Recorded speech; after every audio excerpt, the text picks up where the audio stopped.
episode number 29 of Homesteads and Homeschools is underway. Thanks for coming back. Thanks for checking in. Thanks for hanging with me. Like I said, today's episode number 29, which means you can find all the show notes, all the links, everything we talk about at homesteadsandhomeschools.com/029. I hope everybody's hanging in there. I know it's been a busy week, a very eventful week, last 2 weeks, I guess. I won't get into it because, maybe, I don't know. There's just so much to get into that, in our world today. And, it's just hard. Sometimes it's hard not to discuss some of these things, not to get into them. So, I will.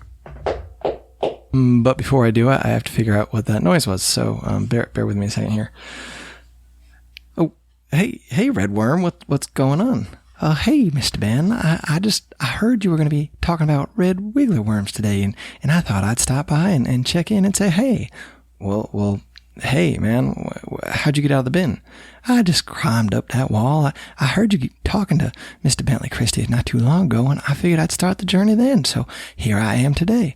Well, that's a pretty impressive knock. So I was just going to get into it about all the stuff that happened this week. Now, Mr. Ben, you don't want to do that. You don't want to bore these fine people out there listening with all that nasty talk and all the conspiracies and all of that. You don't need to do that. I guess not. I got to get you back in your bin because you're looking all dusty and dirty and dried out, and that's no good for him. So, I don't know, man. What do you got to say? Well, you see, I just wanted to introduce Mr. Bentley. You see, Mr. Bentley's been doing this worm thing for some time now, and he's got an amazing website, vermicomposting.com. You should really go check it out. Yeah, I know. We're going to get into all that at the end of the show, man. You don't need to blow my spot now. You're going to put you on a hook. You're not quiet. Well, you wouldn't want to do that. I'm not very big. I know some people like to use me for bait, but I just like to eat compost and make castings and help your plants grow. You don't want to hook me. I guess not. I don't know. But oh man. All right. So, what do we know? Well, Mr. Bentley, he's been doing these worms for some time, and he came on today to talk about the basics of it. And we're going to get into it, right? You two was going to get into it. And I know at the end of the show, I heard you guys talking that you might do another interview. Yeah, and we'll probably do that sometime in the future. You really got to get into that entrepreneurial business of this. You see, we worms, we're money. It doesn't look like money. We don't feel like money, but we're money. You can make lots of money with us. I think you're getting a little exaggerated there. Lots of money. I mean, maybe for some folks, but I haven't figured that out yet. But of course you haven't figured it out yet. It's because you're not nice to us. You feed us to the turtle. You don't feed us enough. Sometimes you feed us too much. You see, Mr. Ben, there's a little bit of a science that goes into this, but it's not that hard. Don't get people all wound up. It's not that hard. I mean, if you got a bucket and some space, you can do this. Yeah, but don't make it sound too easy. We're difficult, us worms. Just relax. You're a worm. It's not that big of a deal. Get back in your box. Oh, okay. Well, thank you. Thank you for letting me speak for a minute, Mr. Ben. I really do appreciate it. And I hope all your listeners out there will go check out Mr. Bentley Christie at redwormcomposting.com and maybe pick up some worms from the nice man. I agree. Wholeheartedly. But, so let me put this guy back. No, not so. Be gentle with me. Be gentle, Mr. Ben. Oh, Redworm.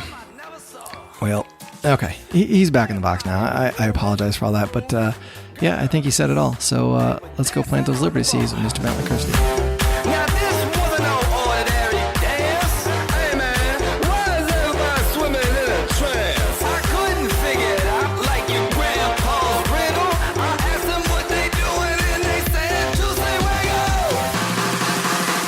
Can we talk a little bit about your background in terms of how you got into worms and that sort of stuff?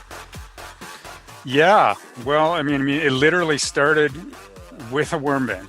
I was working at an environmental consulting firm. It's scary thought, but it was almost 20 years ago now. And I heard about a coworker of mine. She had this bin under her desk. She would like toss her lunch scraps into this thing, and these worms would turn this stuff basically into this rich compost. So I'd always been a biology nerd. I'd been a nature nut all my life, and like this totally captivated my attention. I'm sort of vaguely familiar with redworms. I've been an aquarium hobbyist and these sorts of things. So probably more from a live food perspective, but basically what it came down to is I had to see this thing. So I asked her, can I take a look at this bin on your desk? And, literally, it sounds cliche, but the rest is history. I saw, it's funny thinking about it now, because, this is 20 years of experience now that I have under my belt. Looking back, I'm like, oh my God, she was doing a terrible job with that bin. It was like literally this recycling bin full of what looked like dirt. It was probably peat moss and worm castings and whatnot, but this little tiny congregation of redworms, they were just like gathered around this little apple core, like sadly just like desperate for some moisture and some nutrition. But at the time it was just like, this is the most amazing thing that I've ever seen. Like, these worms are taking this garbage, this apple core that somebody would have thrown in literally in the garbage, and they're converting it into this incredible compost, this soil in this bin. And I was like, she saw just how amazed I was and how enamored I was. And she literally insisted that I take some of her wormy material home with me. And that's how it all began. Like, I don't know if I started that exact same day, but I'm sure within a few days I had a little tiny bin started. And as you can probably guess, things kind of escalated from there. Spiraled out of control. Yeah. Yeah, exactly. Yeah. So did you,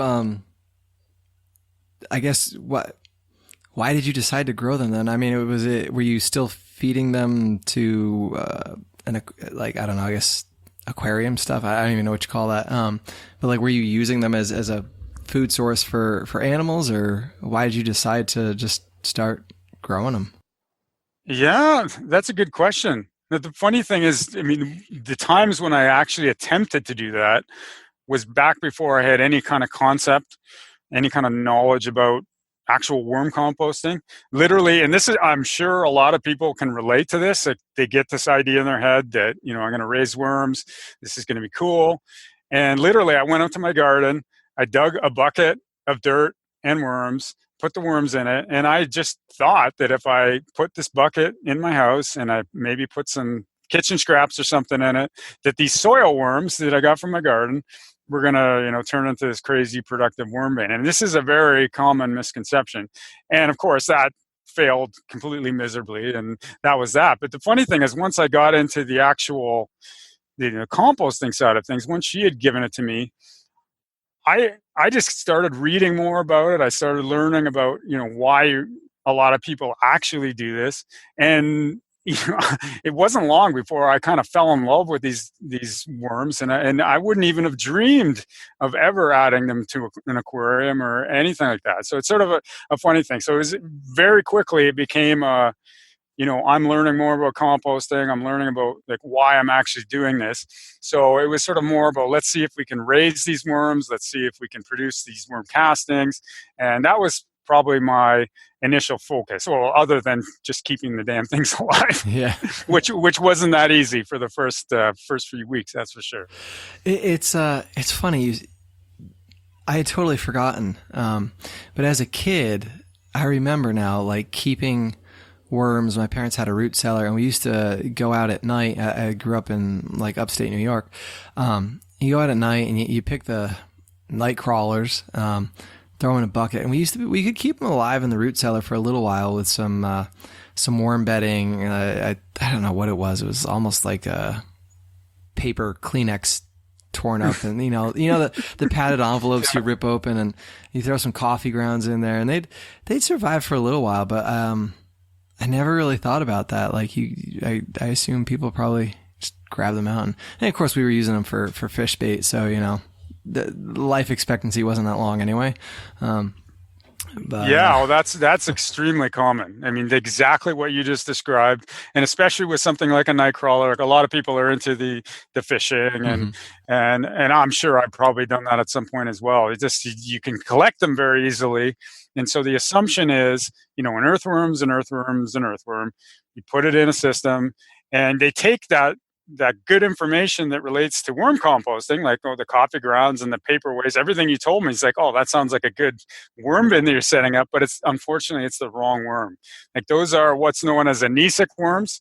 They're like the deep burrowers that go way down, and they need cool temperatures, and it's a very different sort of situation. But, like you say, if you keep them cool, keep them in an environment, they can probably last for, I don't know, even months potentially. Yeah. But in terms of breeding and getting high densities and exactly, what you want to do with worm farming and even worm composting, it's not quite the same thing. Yeah. And I don't think we ever kept them around for that long because they got used that fast, But so how did you, what happened to your first batch of worms? Did they make it through, or did they end up biting the bullets? It was touch and go. It was close. It was within that first week. Now, like I said, I was on, this is, like I said, 20 years ago or something. So, the internet was in existence, but in terms of the actual information resources, it was somewhat limited in comparison to now. And so, I was learning as fast as I could, but I'm sure it must have been within the first few days, and I wasn't thinking about it. I knew, okay, food scraps in the bin, the worms are going to eat it. And I dumped probably 3/4 of a pot of cooked rice into this tiny little sterilite, little tiny bin. And I'm shocked looking back now that didn't kill them off. But basically what happens, any kind of starchy waste especially, there's this potential for congealing and turning into this anaerobic mass, which in the case of something that's sort of starchy and sugar rich, it can ferment. So basically what happened is I had this, it heated up for one thing, and then it started to ferment, and I ended up with what are known as white worms. These are these little tiny, you see them in your garden a lot. They're just this little worm. They're kind of related to composting worms, but not quite. And they reproduce much faster. So I literally had these things crawling out the air holes. There's just a congealed mass of just crawling mass, rather, of these things all over the place, coming out the holes. And literally, I have no idea how the worms survived. Somehow they did. I probably removed the rice at some point. But that was my real close call. And I think from that point on, I was kind of okay. I knew, okay, moderation, don't add a lot of stuff. And everything kind of worked out okay from then. But yeah, that was the closest one. And now I've certainly killed many over the years, don't get me wrong. But in terms of wiping out the entire population, that's probably the closest. All right. Yeah, so what kind of worms are we talking about here then? Because I guess, you have your night crawlers, and that's kind of what I grew up seeing in the garden and stuff. And I'm down in Georgia now, and I don't see too many of those. We have some smaller ones that wriggle like crazy when you dig them up and you poke them. And, there's the little white ones that you'll see, like you just explained there. So what kind of worms are we talking about here, these composting worms? Because I assume it's just, like one variety or one species, or is there a whole mess of them and we just happen to, the red ones are the best or whatever? Yeah, well, definitely there is a main one. There's the most common one. This is the one that I would recommend anyone who's sort of heard of worm composting. Generally, it's the one they've heard of, and that would be the red worm. And the red wiggler worm is another common name for that. Again, it's the most versatile, the most commonly used, and certainly if you're going to get started in vermicomposting, get yourself some red worms. That's a good way to get started. But generally speaking, it is a group of worms overall.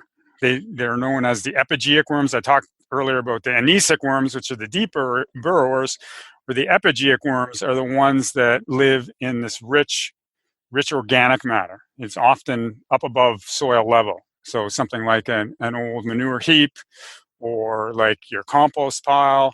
I mean, these are worms that are literally adapted, literally designed for life in these sort of transient habitats that can change very, very rapidly. So if it's hot, I mean, they can deal with that much better than a soil worm. If it's cold, they're better at adapting to that, and they're very, very fast. So they have to eat fast. They got to reproduce fast. They got to take advantage of these resources as quickly as they can, and that's what makes them so good at taking a bin full of your bedding and your waste materials and converting it into the compost and cocoons and everything else. So that would be the most common variety. Some of the other ones, if anyone who happens to be a fisherman or a fisher person, the European nightcrawler is an excellent choice. It's basically like the larger cousin of the redworm. It does most of the same things. It's a bit slower and it's a bit more temperamental. So, you don't want to bang the bin too much. It's similar to some of the soil worms. It doesn't like vibration, and they will literally come up and in some cases try to escape from the bin if there's a lot of vibration, whereas the red wiggler is much more mellow about that. And then there's the sort of tropical species. I don't tend to recommend them too much just because they have a temperature tolerance, below about 50 degrees Fahrenheit or so. They can start to actually die off. So, that's not quite as good for some of us who happen to have times of year where it's going to get a bit cooler. And they're fantastic. I mean, if you are in a subtropical or tropical region, in terms of waste processing and actual reproduction, you can't compare them just because they're literally adapted for just cutting through waste and reproducing like crazy. But that's pretty much it. Like there aren't a ton, like you say, there's not a ton of species. There's lots of epigeic species in the world, but in terms of the ones that have been kind of isolated as these are the ones that are going to work well for worm composting, literally, I don't think I can think of more than 4 or 5 species that are the common ones. Okay. All right. And what's the subtropical one, the last one you talked about? What's that called? There's the African nightcrawler, okay. And then that would be if you want something that's big, and this would probably be 100% would be the most popular in terms of the tropical species. The other one's almost considered a pest worm. If you happen to, and you mentioned, you said you're in Georgia? I am, yeah. Yeah. If you ordered redworms from Georgia or somewhere down south of there's a decent chance that you're actually going to end up with one of these other tropical worms, and that's the blue worm. The Perionyx is the Latin name. And these worms they're crazy. They're insane. I don't like working with them, but they're invading worms. So if you have a redworm bed in a warm region, in a lot of cases, a lot of these worm farms down south end up invaded by these blue worms just because they're so prolific and they can actually literally dominate these redworm beds. So that's another one, but it's one that I don't necessarily recommend just because, unless you're really, really focused on casting production, it's not my favorite. I was talking to somebody not too long ago. He's talking about his mushroom bins that he was putting together with wood chips to grow some oyster mushrooms on, and that's what he had said. I think that the some of the worms had got in and just like ate it up. And I'm not sure. And he's down here in Alabama, I think. So, I'm not sure if it was the red ones or the blue ones later, like you described. But it sounded like they just went to town on it and beat it up pretty good. But oh yeah, I mean, literally the starting culture. Like he was trying to grow the mushrooms. Yeah. He was, he grows mushrooms and stuff, and he had some coolers full of like just cellulose and wood chips and stuff, and they got in there and had a time with it.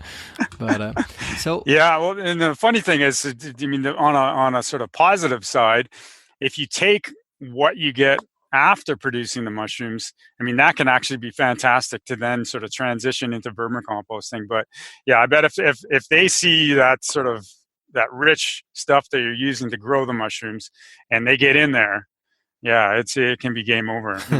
It might be a blue worms because they're pretty fast. Yeah. Do we have any Well, I'll ask you that later. So why do we want to? Why do we want to get involved in vermicomposting?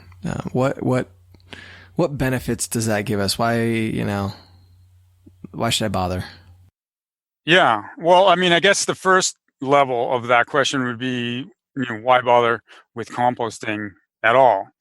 And I think, this idea of all this organic waste, I think I've seen numbers of 40, 50, 60% in some cases, incredibly, is somehow still ending up in the landfill. I don't know how that's possible, but it's insane the percentage of the waste stream that's still technically organic waste. And these are wastes that can be converted into some, high value product like a compost of some sort. And there's no reason that they should end up in the landfill. In terms of vermicomposting versus other forms of composting, and I would never say that vermicomposting is, forget all these other things. Vermicomposting is the way to go. I like to think of it as a partner strategy, just one of many different ways to take these organic waste and convert them into something positive. I'm obviously biased and I see a lot of advantages, but one of the really nice things about vermicomposting in comparison to, say, like hot composting, your typical hot composting pile, you need to get something like a cubic yard or a couple cubic yards in order to get that thermophilic heating going on, in order to get it to work effectively. With worm composting, there's literally no limit to the scale. You can start in a tiny little tub all the way up to a massive production bed.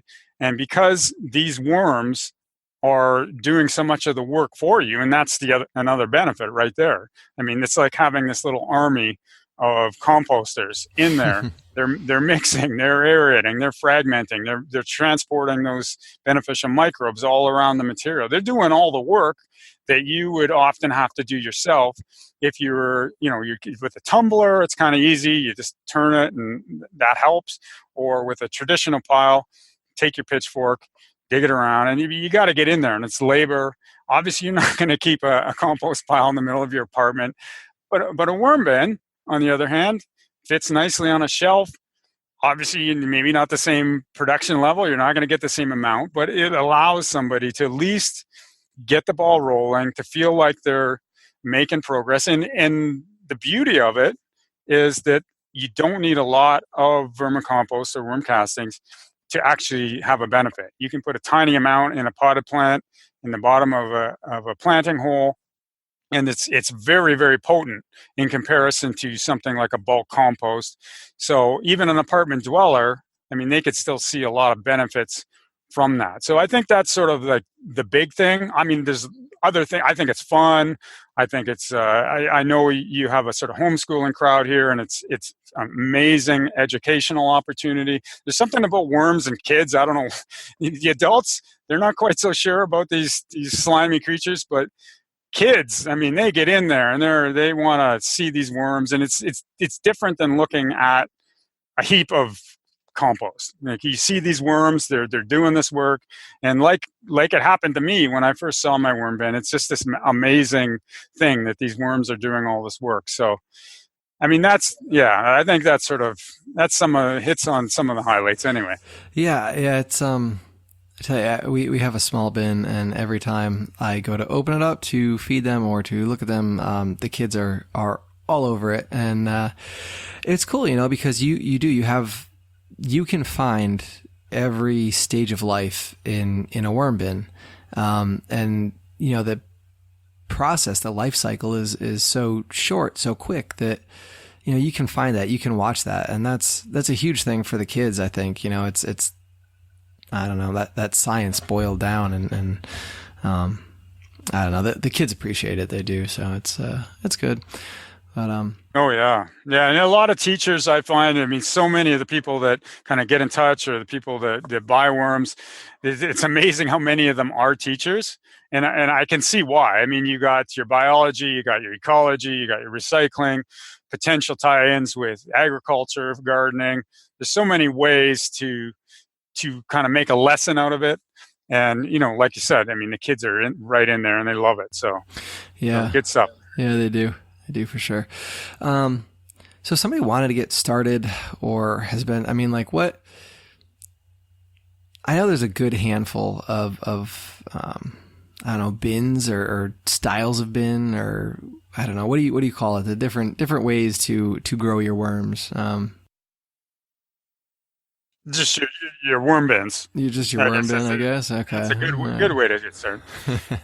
Yeah. I think my overall recommendation is to keep it simple and to keep it inexpensive. And a lot of people, you might suggest, okay, go out and buy one of these fancy stacking bins or one of these other fancy home systems. In all honesty, it is, as much as I think people will fall in love with this process, you kind of want to make sure that you're going to fall in love with the process. So, I mean, you can literally get started with a Rubbermaid tub, a Rubbermaid roughneck tub. That's sort of my favorite go-to bin. Spend less than $10, get a bin that's sort of the size of one of those blue box type of recycling bins, and with a lid, put some air holes in it, and away you go. You can get a culture of worms. You could probably be up and running for less than $50. And so I think that's the best way to go, because then you know what, if it doesn't really pan out, or if there's something that happens that makes you not want to continue on, at least you haven't spent a ton of money on it. And it's amazing how effective some of these bin systems can be. Now, they can actually be the best form of training in a sense, because they keep so much moisture in, and the airflow isn't quite as good as some other approaches. It can be, highly valuable learning experience. And if you can make it through, there's a quote, I don't have it memorized, but the worm farming expert from, 30 years or more said something along the lines of, if you can be successful with a plastic home worm bin, you can operate a worm farm of any size. And I literally agree, because it's so concentrated, and there's these limitations with those bins. But if you do it right, I mean, it can be very, very easy and a straightforward approach. Yeah. We've tried worms twice, and our first bins, I guess we had two of them. We had built like it was probably a 1 by like a foot. It was a foot square, and it was probably, 3 feet tall. We put like sacks in them, and we put the worms in there, and it didn't work for us. But then a couple of years later, we tried a couple 5-gallon buckets. Drilled holes in the top of the lid and in the bottom of the one bucket, and stacked it inside the next one, and that's what we've been working with. And it seems to go all right. And it's it didn't cost anything. Pretty cheap. So yeah, absolutely. And the one thing I would probably say about that I didn't mention, surface area to depth ratio. I mean, don't get hung up on the technicalities of it. It sounds complicated, but just the basic idea is, if you can have more surface area and not too much depth, that can really help. Like, the problem with the plastic is, like I said, it's just going to keep that moisture in. It's tough to get the airflow. And so what can often happen with some of the systems, I think you got the right idea, because with the stacking system, it allows them to kind of move up and out of maybe the really wet zones down below. But in terms of actually producing the compost, you really need an aerobic process. So some of these plastic bins, the challenge can be, everything gets a bit swampy over time, and especially in cases where people don't put the proper air holes. Honestly, I like having one of those plastic bins without any lid on it. Put a bit of straw, some thick bedding or something on top, and it's amazing just how much of a difference that can make, even versus a lid with a bunch of holes in it. But yeah, in terms of the buckets is a common choice, and it makes sense just because they're so readily available. But that's the one challenge that some people may encounter, especially, and don't ever leave a bucket outside. I'll tell you that much. Rain pouring in and everything else. it's just sort of you do want to try to keep it as aerobic as you possibly can. Yeah, yeah, it's a trick. I mean, I wasn't growing worms, but we had a little compost bucket that was out of a Rubbermaid bucket, and it got a little wet, and it turns into this just anaerobic mess, and it just stinks, and it's like impossible to do anything with, because it's super heavy because it's all full of water, But I don't know. So how big is you? I don't know. I guess you started growing worms 20 years ago. How long did it take you to kind of, I don't know, expand or to start doing what you're doing now? Because now you got a big, a bunch of content on your website. You sell worms. You know all this stuff about worms. When did you start kind of stepping it up, or was it just a slow process over the years? Yeah, absolutely. It's a very slow process. I started with that little bin. I moved it to the sort of next size up of some sort of Rubbermaid tub of some sort. I'm not 100% sure how it transitioned immediately after that, but gradually, various different bigger systems. I started trying outdoor systems, and it's fluctuated. I'll be totally honest. Your life situation can have a big influence on, how crazy you're going to get with your worm composting efforts. But I mean, if you give these worms a chance, and you have the space and you have the desire, you'd be amazed at how quickly you could expand into a massive operation, literally. I mean, their reproductive capacity is unlike any other kind of, quote unquote, livestock that you could possibly raise. So, I'm sure there are other organisms that reproduce more quickly, but it's just, if you do have the space, you do have the resources, everything else. But the beauty of it is it works exactly, whatever your life is ready for, the worms will adapt. You let them crowd in one little bin, they will be fine. There's no such thing as a bin that's going to have worms crawling out of it because it's so overloaded. They kind of regulate themselves. But if you're ready to expand, start putting them in a bunch of different systems, and it's just like one of these natural manure heaps or these natural systems where that population is just going to explode. So, I've had these various times. I went back to school literally because of my, obsession with this. I was aquatic biology when I first started way back when, and then I got, working and everything, and then got familiar with these worms, and I went back to school for plant science, soil science, compost science, all this sort of stuff, and even got started on a master's degree program. Didn't end up going so well, but it was even focused on working with these worms, believe it or not. So all these different things, and then I went through these burnout periods where it's just, I had whatever else going on, and so it would kind of slow down. But I always had at least some cultures of worms somewhere. And that's what I recommend for anybody. Just keep something going on. It doesn't have to be a high pressure thing. You don't have to feed it all the time. It's amazing how easy it is to keep a culture of worms versus, a big active system. Mm-hmm. Yeah. Yeah. We have a small population of worms, but it doesn't take a whole lot. It's not, like a goat or a chicken that you got to go out and feed like every day, water it every day. You can kind of let it go for a little while, a couple days here and there, 3-4 days, and as long as you're getting them, feeding them, they're all right. They're all right.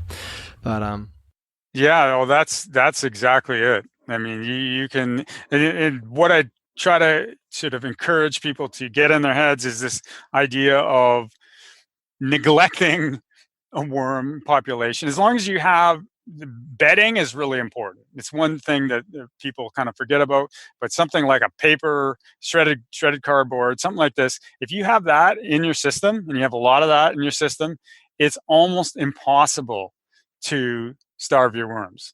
So, I had this experiment. It was the insurance bin system that I came up with. Just, I wanted to show people that, no matter how badly almost you neglect your bins, as long as you keep them in a sort of climate controlled environment, the temperature is going to definitely have an impact. But as long as you have a lot of that bedding and you keep them somewhere safe and you've given them at least some food, you can literally lead them for months and months and months. Most people you make the opposite mistake. They think, okay, this is my pet, this is my goat, this is my cat, whatever. I got to take care of it every day. I got to open up the bin every day and add food every day. And I want to nurture this thing. And they kill the things because they're too caring. Like they want to take too much care of it. But these worms, honestly, if you leave them, give them what they need, leave them go, and yeah, you can keep them going for years and years. That's what I did. We had bees one year, and that's what I did. I think I killed them with love. I opened them up too much and played with them too much because I wanted to check on them and make sure, and yeah, it's hard with the worms too because I wanna go look at them. I want to see what they're doing, But yeah, and I don't want to give the impression that, especially with the red worms, they're very mellow, they're easygoing. Don't let that stop you from opening up the bin and kind of digging around a bit and everything else. But just, look at them, dig around, see how they're doing. But just don't obsess about, okay, I got to add a pound of food mix, every single day or anything like that. You're going to get yourself into trouble way faster doing that than just kind of leaving them be. Yeah. Yeah.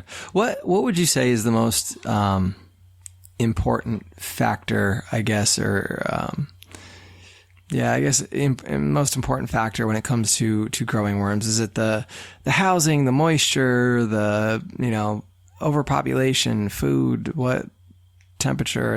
What's the most important thing to worry that's about? A good question. Then there's things that I would consider to be factors, and then there's things that I would consider to be like really common mistakes that people make. So in terms of just the core factors that you really, really need to pay attention to, there's what I call the moisture-oxygen balance. Again, don't take that too seriously and think it's like some kind of scientific thing with an equation and everything else. Literally, it's just because moisture and oxygen are so closely related, like what we were talking about earlier. If you end up with a bin that's getting swampy and tons of water, the problem with water is that it doesn't hold oxygen the same way that air does, obviously.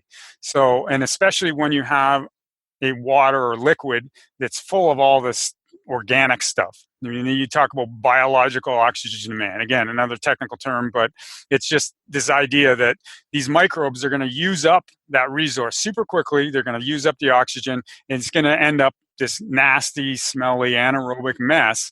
And so you want to really try to avoid too much moisture, but then obviously you also need some moisture. These are earthworms. They depend on a film of water around their skin in order for oxygen exchange, gas exchange in general, all these sorts of important things. This is probably the most important organ of a worm is the skin. So you do have to take care of them. So it's that kind of balance. You don't want to let things go too far in the dry direction, but then you definitely don't want to go in the other direction. So that's number one. Number two would be temperature, 100%. And this is one, I don't know if I would say it's the absolutely most important thing in the world, but probably one of the most common things that can lead to problems.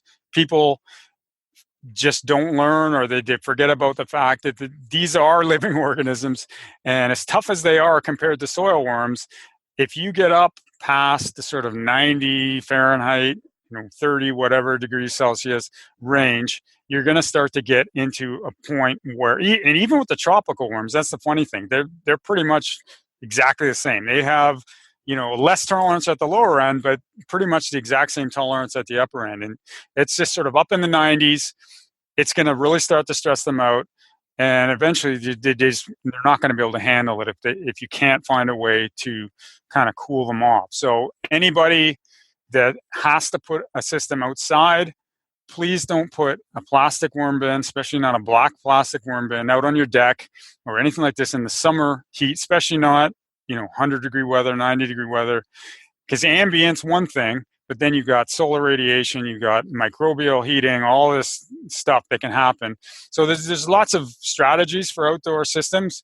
In-ground system is a prime example of a way to compensate and to protect them. But yeah, so that would be number 2, obviously on the cold end as well, but it tends to be heating that is probably more of a concern.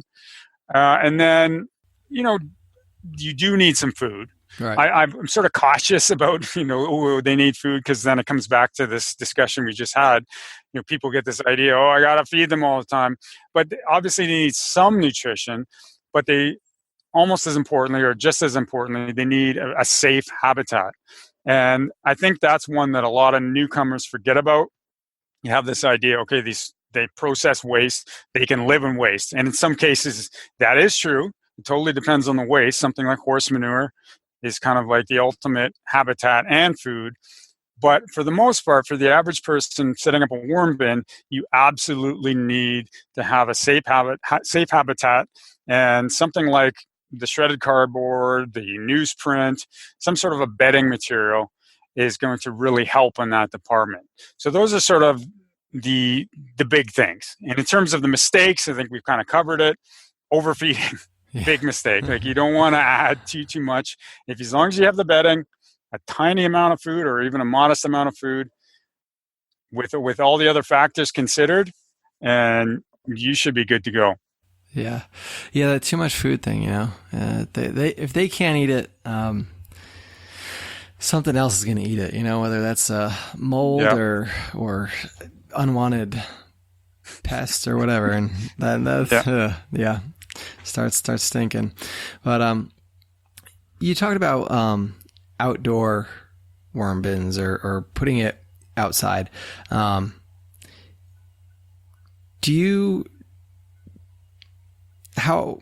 don't know. So you talk about trench bins or trench. What's it called? I don't recall. Vermicomposting trench. Yeah, I guess that's what you called it. All right, I thought I had a fancier name than that. I don't know. Trench. All right. So how does that work then? So you're not. Are they still contained?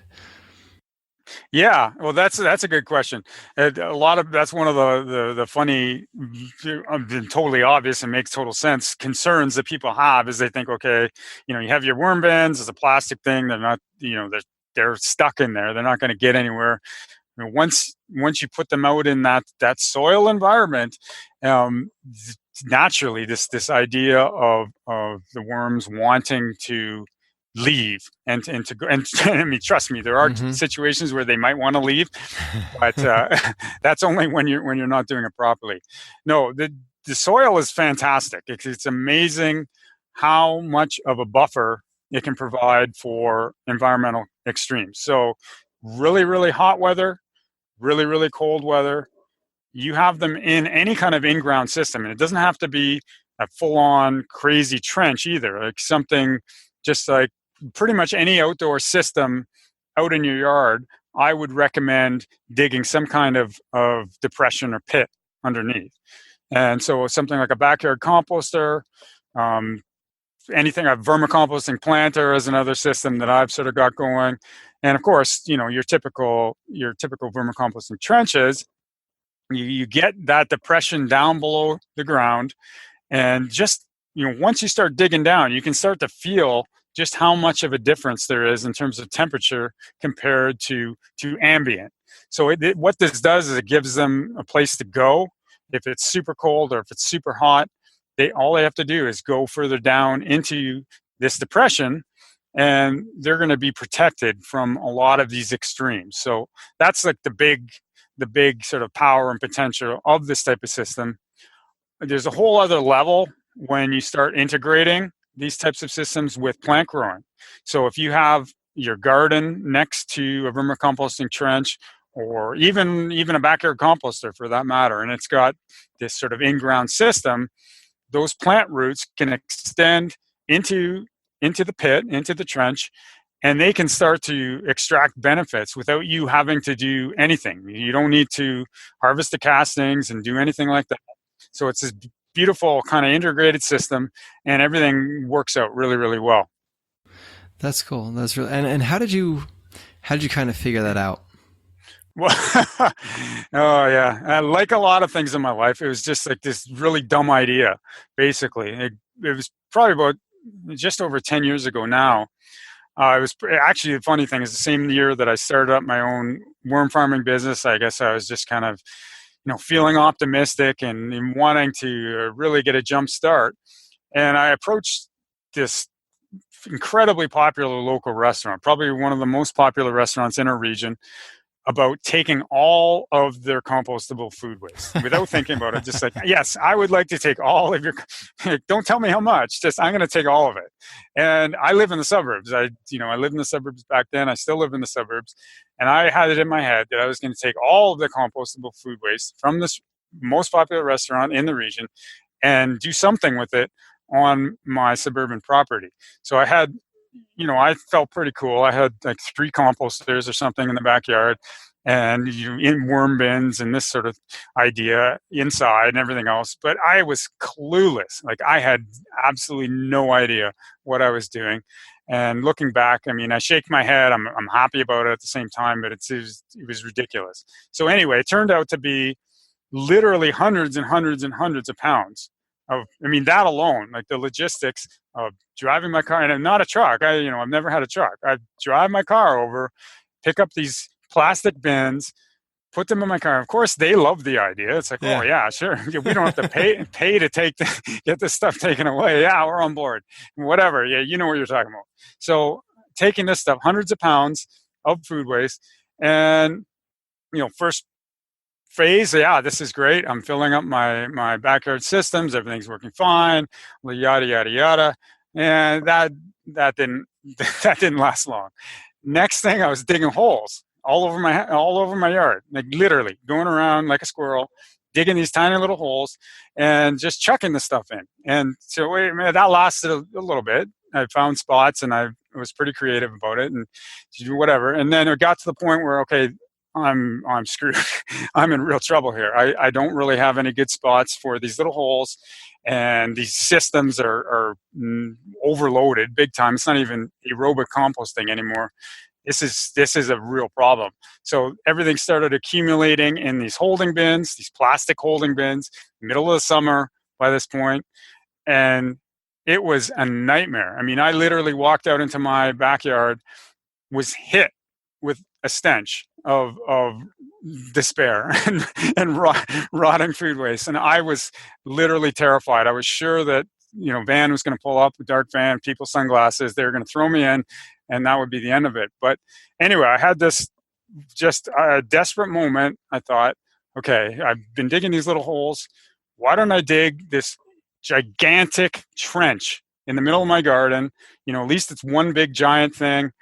I'll toss everything in. Maybe I'll just cancel the whole project. At least I'm okay. Like, I've taken care of it. Yada yada yada.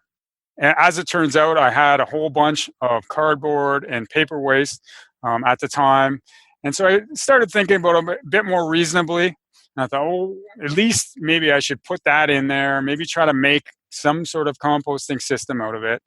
And of course, me being me, somehow add the worms at some point as well. So anyway, some desperate day, I went very, very quickly, dug this thing, and started layering this paper waste, this shredded cardboard, with this nasty waste all the way up to the top. And the amazing thing is, everything fit in. I mean, I had tons of this waste and a lot of this paper waste. Everything fit in. I was able to get a bunch of cover bedding on top as well, and it didn't even smell. Like, that was right off the bat. I was like, holy smokes, I got all this waste, doesn't smell. This is a miracle. But this thing was right beside a bed of tomato plants, and I can't remember 100%. I'm sure I was thinking of it semi, like, maybe we'll see what happens.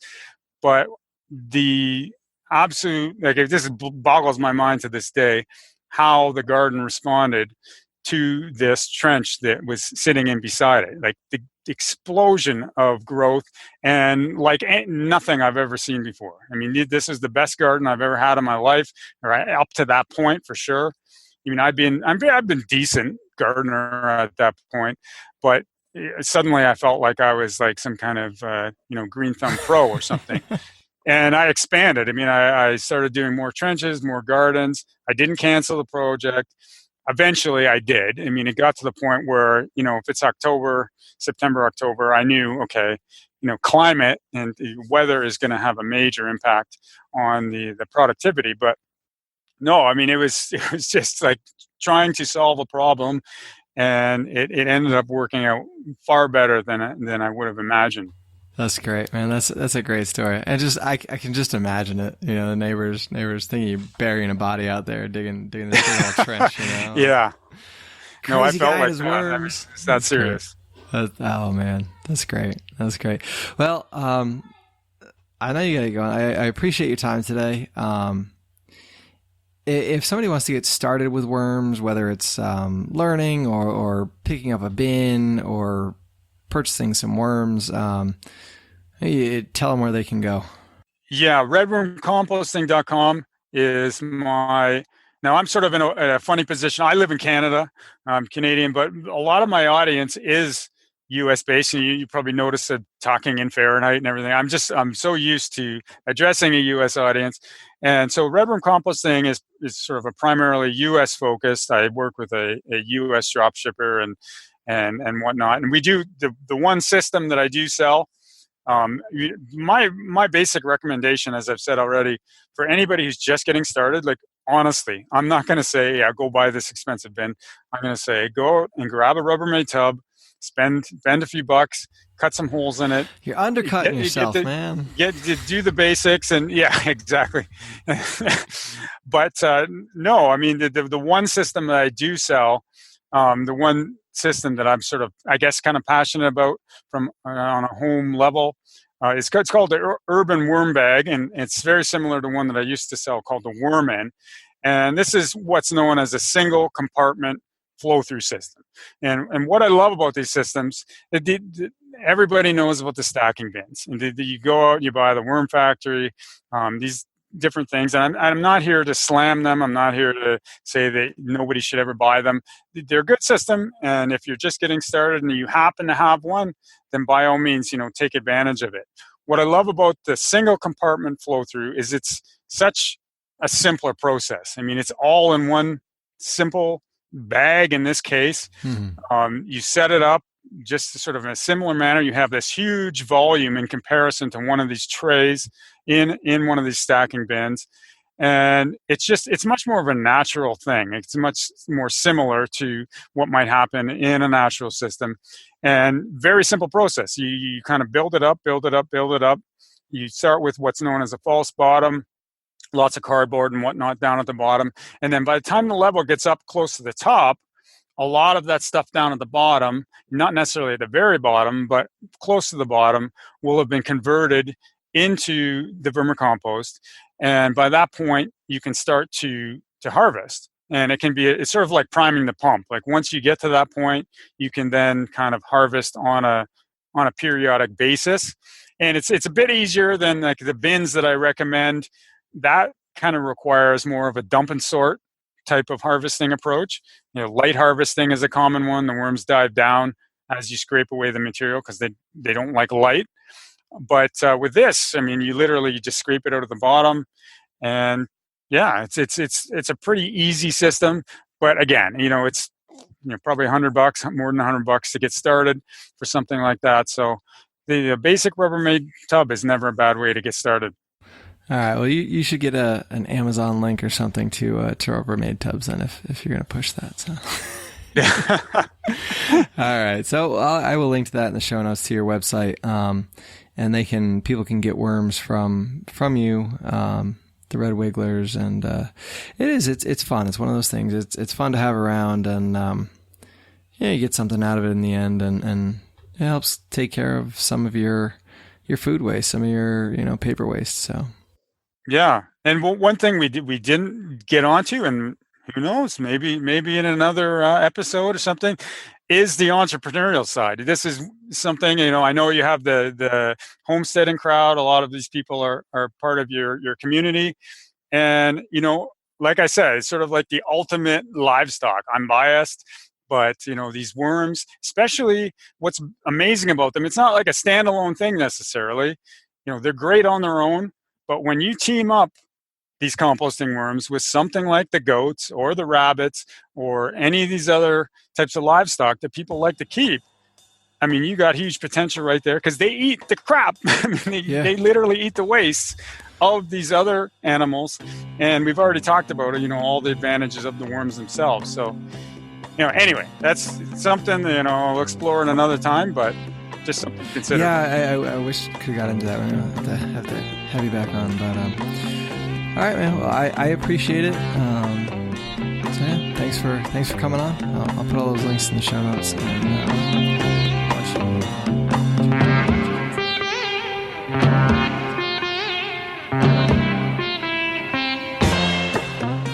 do you love freedom? Do you love songs? Do you want to love all 365 days in a year? If you're anything like me, the simple answer is yes. And Freedom Song 365 can deliver all of these things. When you sign up for Freedom Song 365, you will receive an email every day that delves into the different ways freedom and liberty are messaged in a massive catalog of music. Each message is carefully crafted into easily consumable paragraphs that give you the necessary information to share with your friends. I've been receiving Freedom Song 365 emails every day of 2019, and I've yet to be disappointed. But really, why should I be? With the fabulous minds of Nikki P. from the Sounds Like Liberty podcast, my guest from episode 4, Sherry Voluntary, and the wonderful Luke Tatum of the Culture of Peace podcast, there's more brain power utilized in the creation of each individual Freedom Song 365 email than is proffered in a whole day at any DMV across the country. Head on over to freedomsong365.com and sign up today to start receiving your daily emails of musical integrity. Use the promo code HOMESTEAD and you'll receive 15% off this superb service. Again, that's freedomsong365.com, promo code HOMESTEAD for 15% off.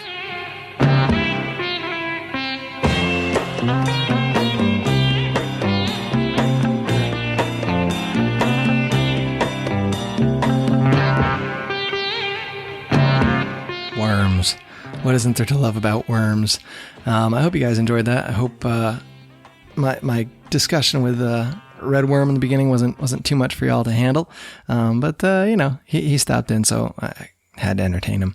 If you like this show, if you want to see it grow, if you can share the links. You can go share it on Facebook, social media, the like, all in there. And use the Amazon link, homesteadsandhomeschools.com/Amazon. It doesn't cost you anything, but I do get a small sliver of something from them, which is nice. And you can always go to Patreon, patreon.com/thelibertyhippie, and support the show that way. You get some free merch and stuff. So I really do encourage you, if it doesn't matter where you are, you can do red worm composting. It's you can do it in an apartment, you can do it in the middle of nowhere, doesn't matter. You can do it everywhere. So get into that. It's pretty cool. And I'm hoping to have Bentley back in sometime. I'm not sure exactly when, in the nearish future. And you won't want to miss that, because I think we'll be talking about how to actually go about trying to make profit, either selling worms or selling castings and that business. So come back and you will hear that in the future. So hit the subscribe button and then you won't miss it. So, get out there, sow those seeds of liberty. We can all reap sheaves of freedom together.